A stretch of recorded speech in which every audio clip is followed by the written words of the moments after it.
Yourself with Sarah Dawkins, Episode 4, with guest Kathy Newman. Hello, Kathy, and welcome to the show. Hello, Sarah. It's lovely to be here. Thank you for asking me. Oh, it's my pleasure. And the reason I've asked you is because you are one of the healers from my book, Heal Yourself. And you yourself have gone through your own healing journey.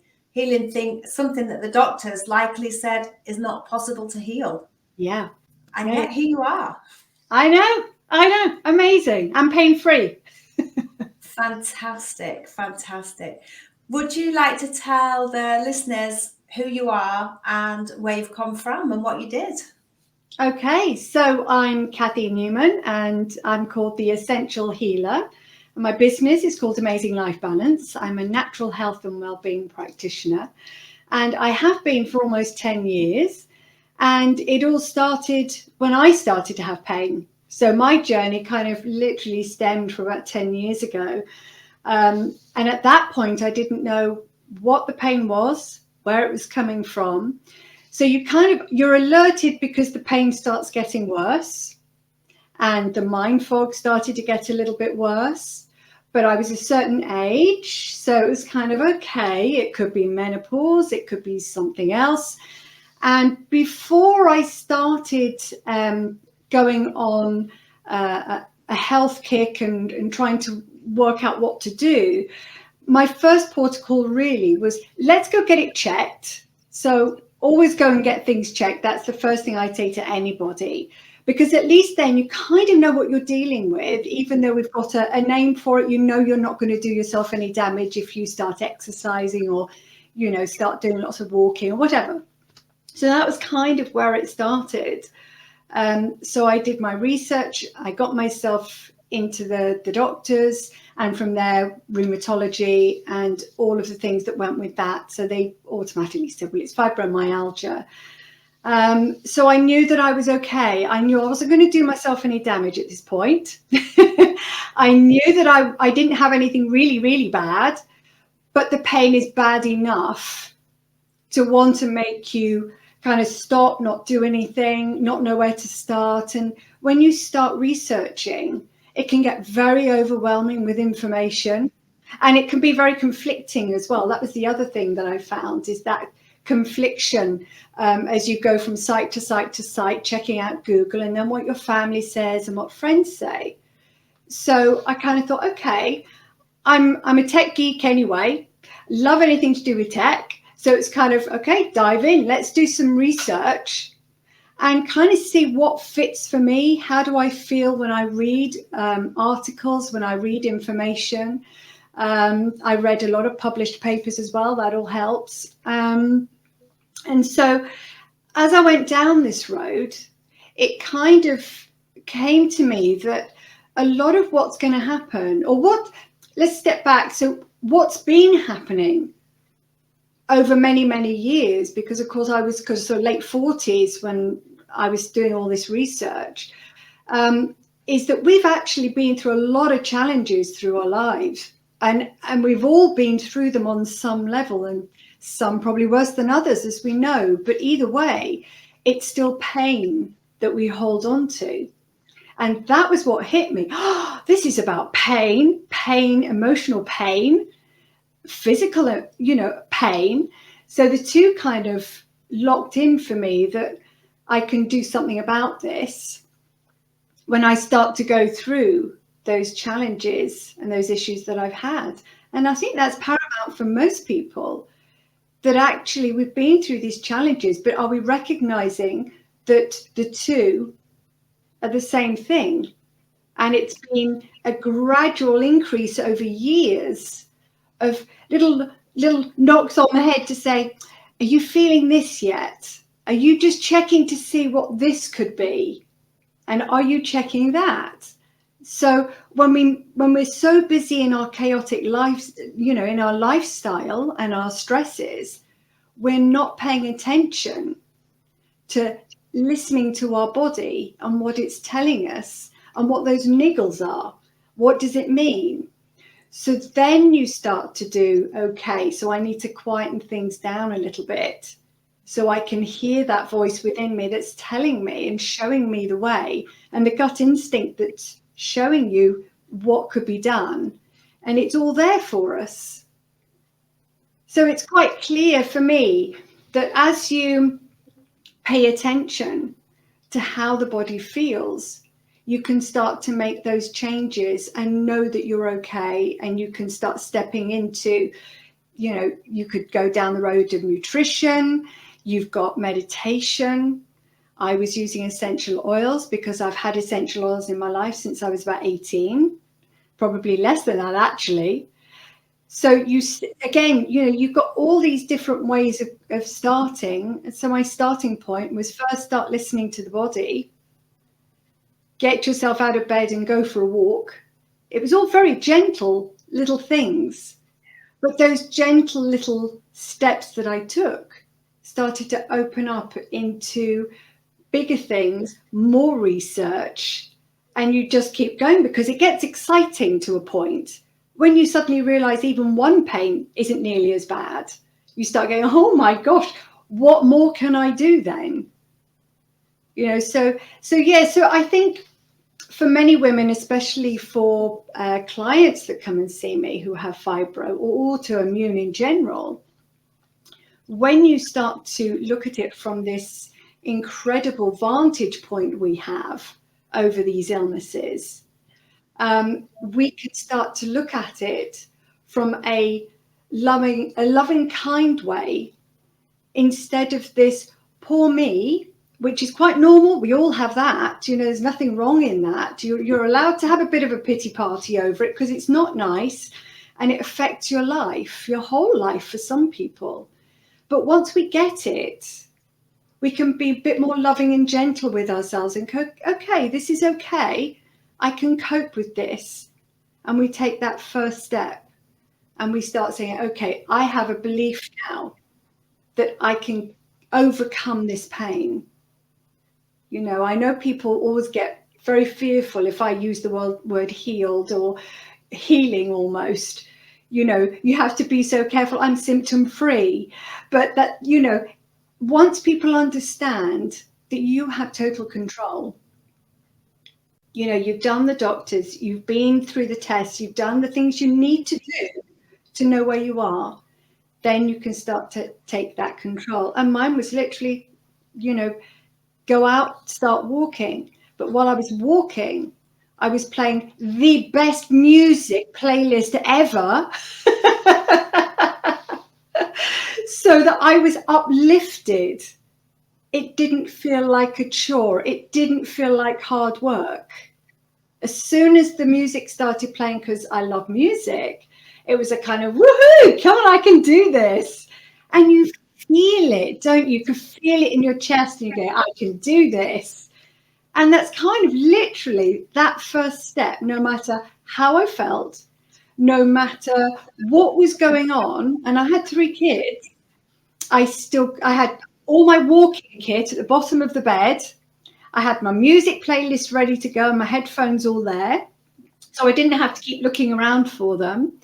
And I would put everything on. It would be like 5 o'clock, 6 o'clock in the morning. I was hardcore in my world because I don't do mornings, but I did it anyway. So get it all on, get out the door and take yourself for a walk, even if it's only around the block, as long as it's just enough to make you feel better. And it could be an audio book. It could be something really inspirational. Listen to podcasts, listen to audio books, whatever lifts you and gets you out walking, gets you out moving. And I think then from that point, you can start to see. So I made loads of changes. Then. Fabulous. And what was the drive for you to get up every morning? If you don't do mornings, what was it that made you overcome whatever the barriers you had? Because I know that we have control over our brain, over our mind. We can let our mind continue with the old stories of our past, but we have to step into the person that we want to be. Now, I remember as a child that I would always, if I was feeling really bad, I would move my furniture in my bedroom. Now, I never knew back then what I was creating or what I was doing. And I'm known for just moving furniture in my house, my lounge. But back then, I had no clue. But if I didn't feel good or things just felt boring, I would start moving things around in my bedroom and I'd feel better. And it's only now, and I mean now, that I'm going, oh, I understand that now.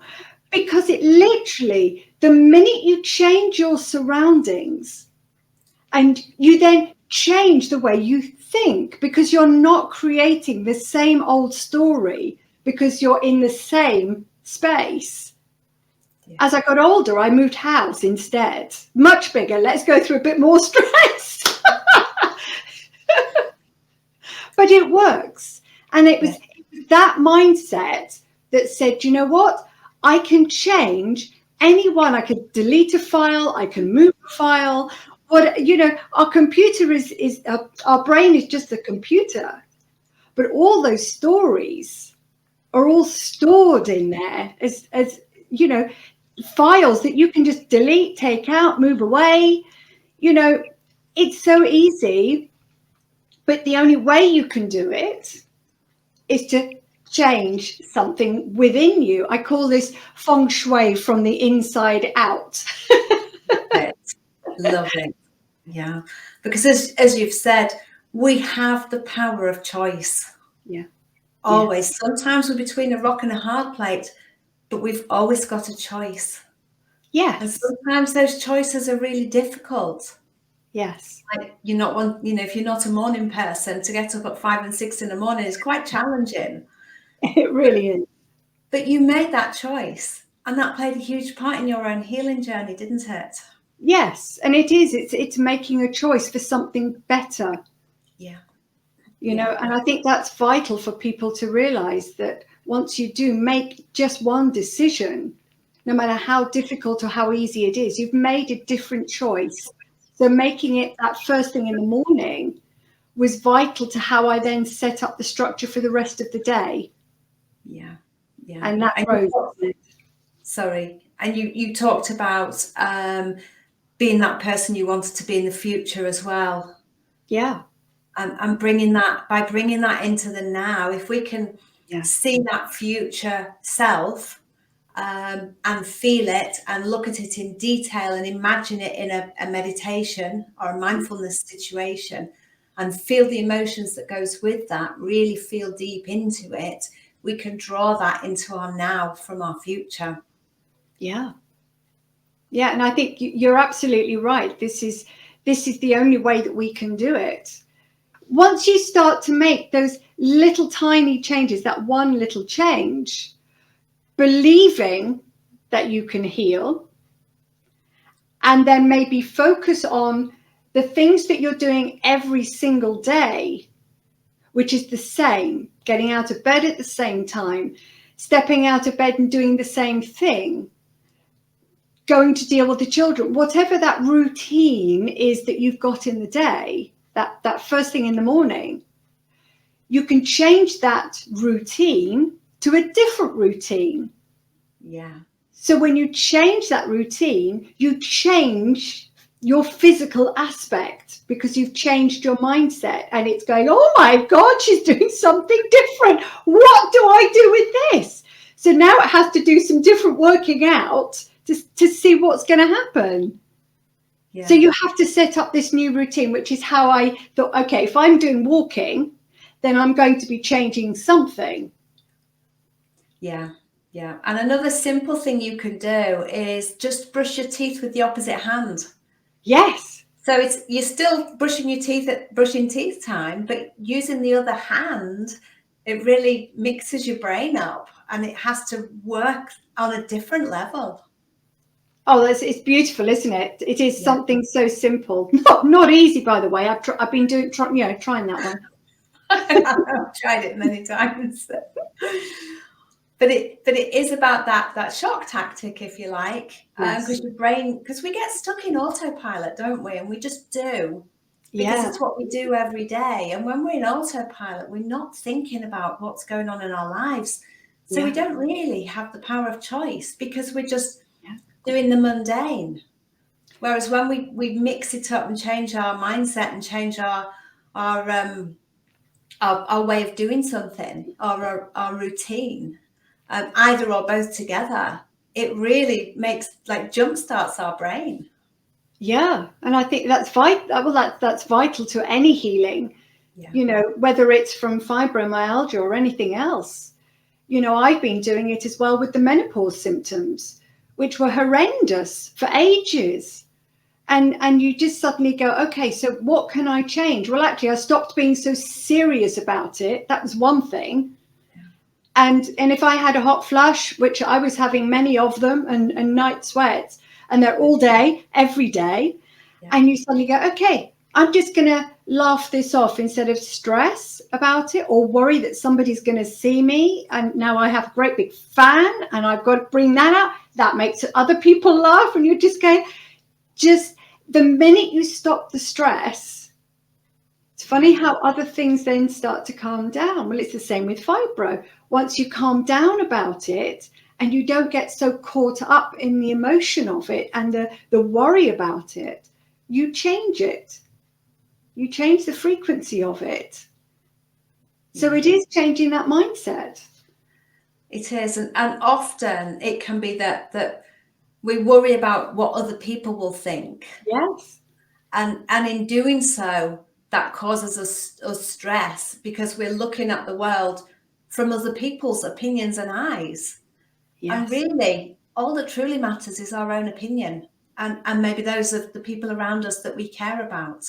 Yes. But everybody else's opinion really isn't valid.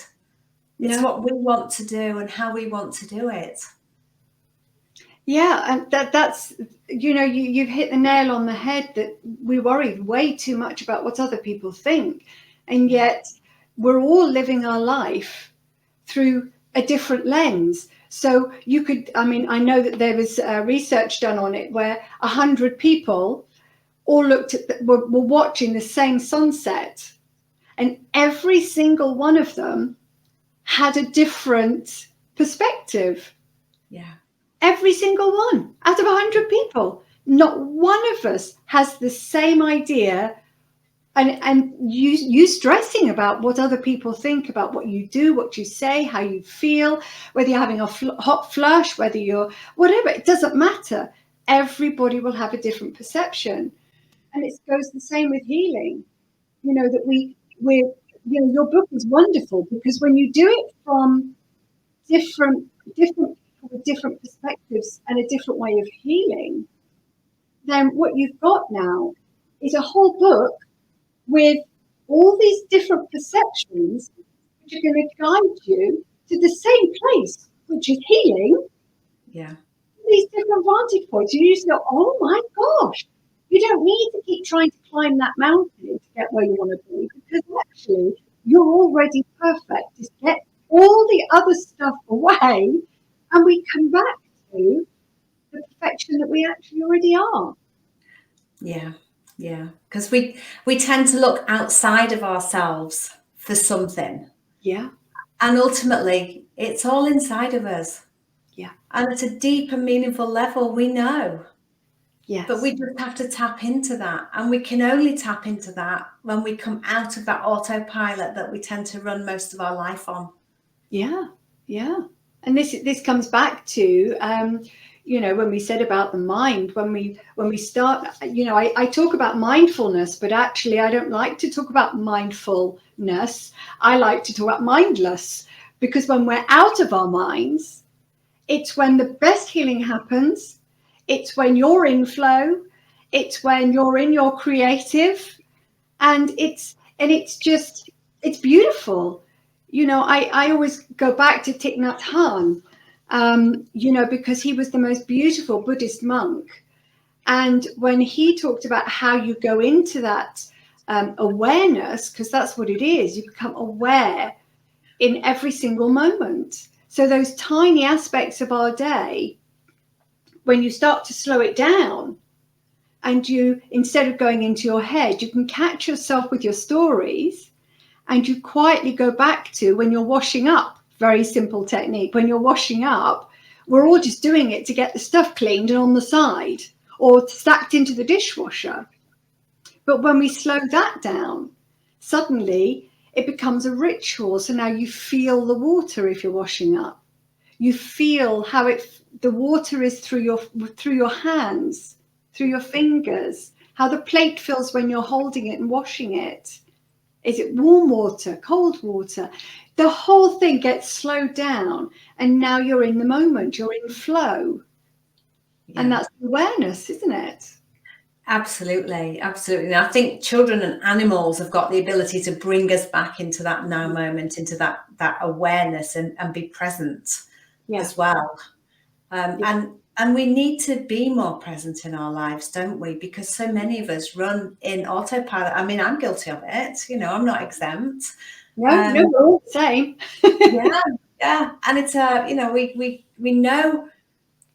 At times I'll catch myself running in autopilot. I'm like, you know, what are you doing? Just like be right here, right now. And like you say, you can do it anywhere. You don't have to meditate and sit and be still. You can do it in your washing up. You can do it when you're driving the car and just be noticing everything around you. You can do it, you know, in a supermarket queue. Be aware of what's around you, the temperature, the weight of your basket, or how your trolley's moving. It's just about using your senses, isn't it? And bringing yourself back into that now moment. Yes. I mean, that was very valuable, actually, is that I think people think that this is difficult, you know, that it's something else to add into your day. And you're going, actually, no. You know, every moment of every day is a way for us to step into that awareness, to feel everything around us, you know, even space between two people standing in a queue. Yeah, how does it feel? Does that person feel happy behind you or in front of you? Or do they feel like they're rushing for the next thing? And whenever I talk to people about rushing and the stress in their day, I always think, you know, when you're sitting in or you're sitting in your car, you're driving along down a highway, and you've got somebody behind you that's pushing all the time, and they want to get round you and past you, and you know, and you feel stressed just watching them, but you've got your lovely music on, you're in a lovely space, you're thinking, oh, that's okay, and he gets past you, and then he's going past the next car and the next car, and you all end up at the traffic lights at the same time. And you're thinking, I'm calm and chilled, loving my music and singing along. The guy in the front, who's got he's got three cars further, is stressing at the lights because he needs to get past. And that's how most of us live our life without realizing it. Yes. But don't you find that society kind of pushes us to be like that? I remember my husband was saying in one of his very first jobs after leaving school, I won't say where it was, but it was like all the time the manager was going, hustle, hustle, hustle, hustle, do more, do more. And he was like, there's nothing to do. Why should I do more? But I think that's perpetuated in society. And I feel sometimes that we're almost made to feel a bit guilty if we aren't hustling and rushing around and doing things. But taking that time out to be mindful, to be in the moment and have those moments is so necessary for health. It's a part of self-care. Yes, it's totally self-care. And I, you know, some of the clients, or majority of the clients that come and see me are women. And when they come and see me and you ask them the question, how are you with self-love? Which of course, same thing as self-care. And they just look at you stunned. It's kind of, well, I've got my family to be thinking about and I'm busy doing this and my job and I don't really have the time. And what does it mean anyway? And it's that, isn't it? It's giving yourself time. It's when you have a cup of tea, you've got 10 minutes to have a cup of tea before you've got the next thing to do. And yet people will, and I'll say to them, So how did you drink that cup of tea in that moment? Well, I just rushed it because I needed to get on. I said, supposing you just slowed the whole process down and it took 11 minutes or maybe 12 minutes at most. I said, you feel better though, because now you've made it carefully. You've watched the water boil. You've watched the water go into the cup. You've got a lovely tea bag, which is, all organic, and you've got, it's the whole ceremony of the moment, this ritual that you're having your tea. So you slow it down. It's taken you 12 minutes instead of 10, but your cup of tea has now changed. And I can also add the energy of that tea has now changed. The frequency's changed because you gave it off when you did it as well as yourself. Absolutely. And I've had a conversation with a friend of mine about telling everything that we're putting into our body, food, drink, that, giving it that blessing, that even telling it that I love you and making it with love, it totally changes its molecular structure, which has an impact on our health as well.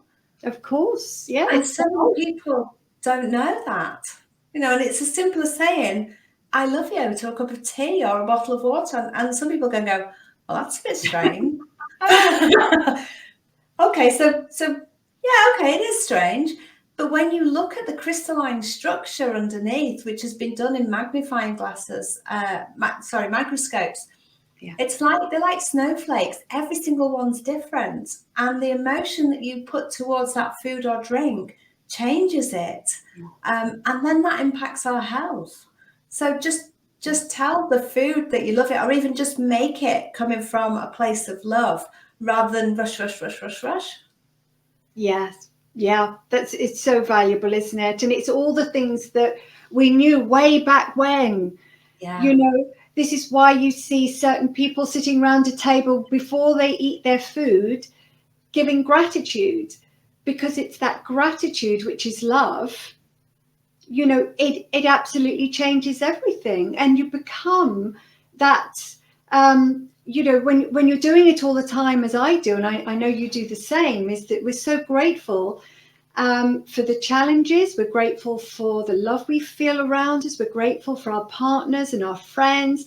When you come from that place with everything you do, because you've slowed everything down, then everything changes, doesn't it? And it's the same place. Yes. It's just a different mindset.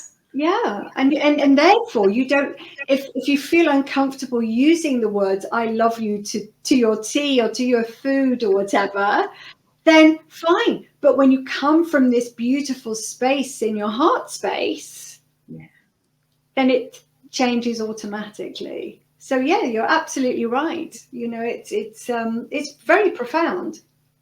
Isn't it just? And so simple. Yeah. And often the simple things work really well.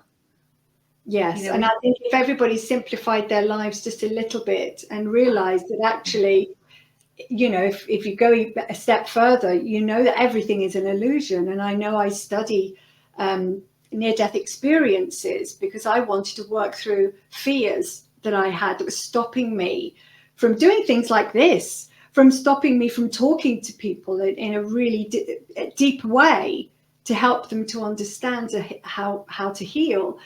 But actually, when you study near-death experiences, you realize actually that's the only fear that you probably have in reality. And when you break down that fear, realizing that we never actually, the physical aspect goes, but our soul lives on, then you stop having the fear around it. So you literally cutting everything back to basics.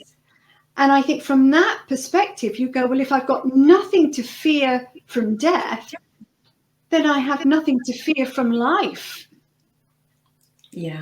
And for me, that was probably one of the biggest awakenings for me. It was like I had this giant download of information started coming in from just not having that fear of when somebody passes over, that they've left. I know that the physical aspect is really sad when somebody leaves. But when you realize that they're still here, the essence of them is still here. I feel it all the time around me. I've got a whole room full, you know, and it's powerful. Yeah. Yes, it is. It is. And I think, is it the Buddhist philosophy talks about the fear of loss, because all of our fear, I would say, is about the fear of loss, whether it's loss of people that we love, whether it's loss of possessions, whether it's loss of money. Of course. We have a fear around loss. Yes. But once we realize that everything is impermanent, yes, you know, we come into the world with nothing, we're going to leave with nothing. Everything is totally impermanent. You know, it's just ours transiently. When we can come to terms with that, we can let go of the fear. We can. And I think, again, that goes to the grieving process. When we almost celebrate everything as a loss and a grieving process, instead of, oh my gosh, something's left me, whatever that is, and that feeling you have, which is why cleansing a home is a really good idea, of things you no longer need, and hand them to somebody else, let them have the beauty of them. And I think all of this grieving process helps us to let go of those difficult situations in our life, where once we've let it go, we've had gratitude, because thank you for that being in my life, whether it was a person, it could be a partner, doesn't matter, a thing. When we've let it go, we grieve that, and then we can move forward, because we're not holding on to that emotional baggage, which is what causes us to have these awful illnesses. For me, it was many, many challenges, you know, so all the pain that I was holding on to was all my past emotions. And as I worked through those emotions, the pain got less and less and less. And I used essential oils in between to kind of help with the pain in the process. And that helped with releasing these emotions. The walking helped, because you create movement. The feng shui, from the inside out, means that as you're working through this process of letting stuff go and grieving that process, in that process, then you start to see massive changes in your life. I've seen enlightenment happen because of this process, and it's beautiful, you know. So it is important, the grieving process, isn't it just? And I just want to pull back on the emotional pain and the physical pain, because as you've said, your physical pain came from your emotional traumas and problems. Yeah. And isn't it just that our body can produce physical pain? It's not in the mind, it's in our body physically, that's coming from an emotional base. Yeah. I think it's very valuable when people start to realize that actually the emotional stuff that we do hold on to without even realizing it. We don't even need to know the story behind it, or what happened in childhood that keeps bringing up the fear, but the story that keeps creating a different story, but the feeling is exactly the same. The emotion is the same. You just keep bringing it up again and again. But what we do when we feel that, we can start to go into, it's okay to let it go and be gentle and not go into that feeling or the story. We can change it instantly with a piece of music. We can change it instantly, because suddenly we're going to run up and down the stairs. Anything that stops us going into that story and making it bigger, and then that keeps just re-implanting it in our brain all the time and makes it stronger and stronger and stronger. We don't want to build that folder with any more stories. We want to let it go now, you know. And I'm a big believer in that you have to feel it to heal it. So when that emotion comes through, and that sadness or anger or whatever it is, just take that moment and say, you know, I'm feeling sad, or I'm feeling angry, and it's okay. So we're acknowledging it, and then change the energy and our mindset. Yeah. Yes, I think the acknowledging of something is really, really valuable. Otherwise, you're kind of still distancing yourself a little bit from it. But once you can acknowledge it, well, you're bracing this emotion as a whole, rather than just a little bit, so that it has to keep coming up a little bit all the time until you've decided you're brave enough to go whole hog, acknowledge it for what it is, and then be able to let that go. Yeah, and like you say, you don't need to go into the story of it. Just acknowledge that feeling, that emotion. I'm feeling this way, and even give yourself a hug. Physically, give yourself a hug. And a big thing I love to do sometimes, because I'm still working through some of the things that I've been through, and sometimes I just put my hands on my heart, take a deep breath, and I just say, "I love you." Yes, and it's so profound. It has such an effect on my own being, my own energy. I can really feel the calm and the warmth coming from my hands. it's And beautiful. so that just supporting yourself. And it's okay to acknowledge that you've been through some difficult times, but give yourself a love. And it comes back to, like you said to your clients, what do you do to love yourself? Well, giving myself a hug today.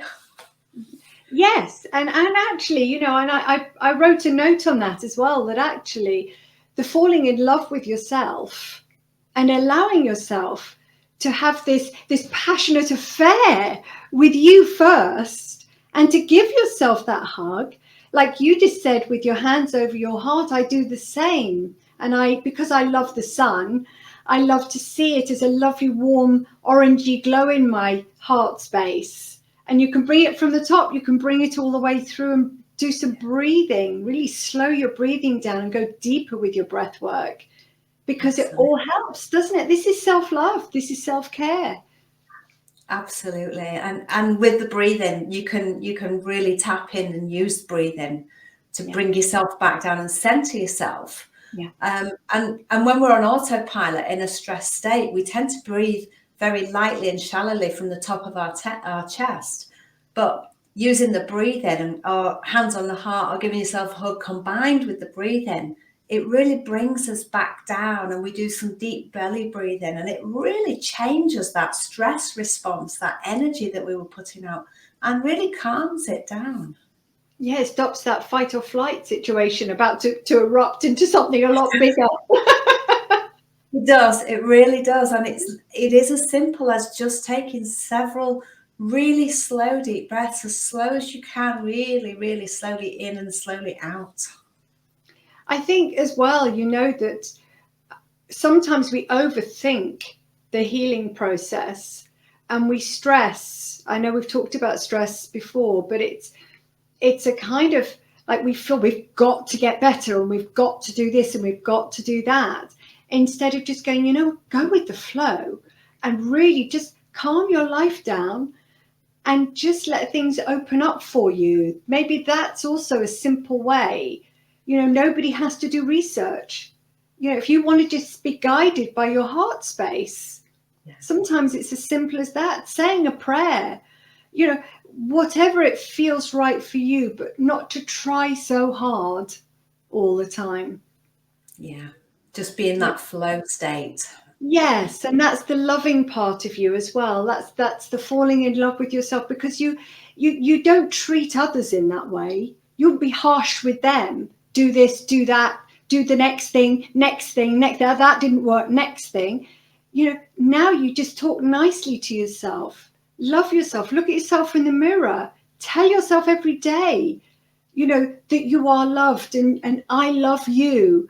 And it's amazing how things change with just calming things down, taking deeper breaths, and just being you. Just worry about you for a while instead of wanting to help everybody else, because I know all my clients do this. Great helpers, we're healers, so we want to go out there and heal everyone, but we mustn't forget about us first, because we have to refill, don't we, before we can start helping everybody else. Yeah. And I like to turn it around and say to clients, how would it be if you could give yourself the same loving, compassionate kindness that you would offer somebody else in this situation? Could you do that to yourself? Could you give yourself that same loving, compassionate kindness? And sometimes it's a bit of a mind shock, because people don't realize that they can do that. Yeah, And Yeah. it's okay to be gentle with ourselves. Yeah. And gentle, I think it's gentle with everything you said about animals before, that actually just watching how your animals live, it's wonderful. You see a lion go to chase after, the next kill, and that kill is literally, if it's missed, the lion goes back to sleep. The animal that was being chased, within moments, is back grazing and is okay. They're not holding on to, oh my God, I was being chased by a lion and the lion's upset because he didn't get the prey. And they don't. It's been 5 minutes later, it's all over. It's done. Back to grazing, back to sleeping, or on to the next. So and actually on that vein, the animal that missed being killed, if you notice, if you've ever seen it, they will shake. They will shake off that stress. And we can do that too. We can do shaking movements, literally any kind of shaking movements, brilliant. to shake out that stress. Yeah, I didn't think of that. I love that. Yeah. Again, this is the movement, isn't it? That when we move, it's almost like if I do a healing on somebody, when they get up, you can almost see them have like a tingle, because it goes all the way through them.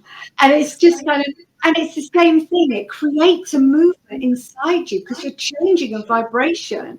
And if that animal felt the huge upset of something, which would have been fight or flight, they just shake it off and then they go back to grazing. Whereas we hold on to it and go, let's keep that story going with poor me.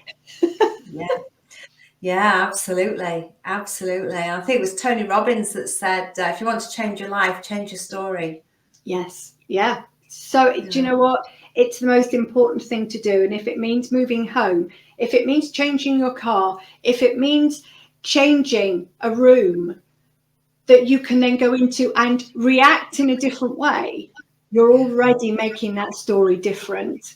And I think that's the most powerful thing that we can do, is that change that past belief to a new belief that anything is possible and we are limitless. Absolutely. Yes, we are. And yourself and myself, all the other people in my book, we are proof that we can naturally self-heal. We don't need the pharmaceuticals. Our body knows what to do. We just have to remember that and tap into that. Yeah. That's beautiful. That's beautiful. And what an amazing book. Thank you. And thank you for being a part of it. You're very welcome. Well, Kathy, I've had a wonderful chat with you. But before we go, could you give us, your details so that people can find you? Where can they find you?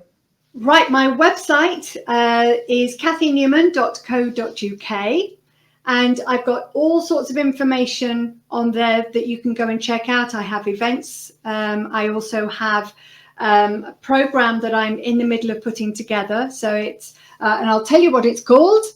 It's called my book, first of all, because I'm going to be putting a book together for this year, is going to be called Finding Me So You Can Find You. And so that will be coming out as an ebook. I've got a program which is going to be called Limitless You. So it is being up to what we're talking about. So it's going to be helping people to get into that space. And also, I'm just in the middle of trademarking my brand new Newman Spinal Energy Renewal, which is using the essential oils, but using energy as well. And that's been incredibly helpful for people, powerful in a way that it helps to overcome old emotions, letting go of old emotions, and helping the body to go back into balance. So it's cells in harmony, body in balance is what it's called. So So wonderful. And it's all on my website, so you can check it out there. Thank you. And I'll put the links in the text below. Brilliant. Thank you. It's lovely to talk to you, Sarah. This has been amazing. Absolutely, Kathy. And thank you so much again for all you do. Thank you.